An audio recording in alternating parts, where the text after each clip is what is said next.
బుల్లితెరపై జబర్దస్త్ షోలో హాట్ అందాలతో కుర్రకారుకు కిక్కుల మీద కిక్కులిచ్చిన రష్మి ఇప్పుడు గుంటూరు టాకీస్ సినిమాతో వెండితెర మీద ఎంట్రీ ఇచ్చి అక్కడా కూడా అదే రేంజ్లో అందాలను ఎలాంటి మొహమాటం లేకుండా ఆరబోస్తోంది.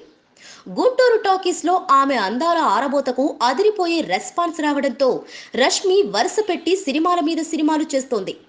గుంటూరు టాకీస్ తర్వాత అంతం సినిమాతో ప్రేక్షకుల ముందుకు వచ్చిన రష్మి ఇప్పుడు తాజాగా తను వచ్చనంట సినిమాతో మరోసారి ప్రేక్షకుల ముందుకు వచ్చింది. ఈ సినిమాను ప్రమోట్ చేస్తున్న రష్మి ఓ ఇంటర్వ్యూలో కొన్ని ప్రశ్నలకు ఆసక్తికరమైన సమాధానాలిచ్చింది. గుంటూరు టాకీస్ తర్వాత చాలా మంది తనను ఐటెం సాంగులు చేయమని తన దగ్గరకు వస్తున్నారని, అయితే పెద్ద హీరోలు పెద్ద బ్యానర్ల నుంచి ఇలాంటి ఆఫర్లు రాకపోవడంతో తాను ఈ ఐటెం సాంగులకు ఒప్పుకోలేదని చెబుతోంది.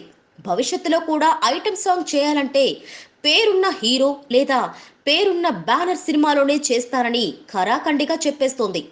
ఇక సుడిగాలి సుధీర్ కు తనకు ఎఫ్ఐఆర్ ఉందని వస్తున్న వార్తలపై స్పందించిన ఆమె తమ ఇద్దరి గురించి ఎన్ని గాసిప్లైనా రాసుకోండని మీడియాకు చెప్పుకొచ్చింది.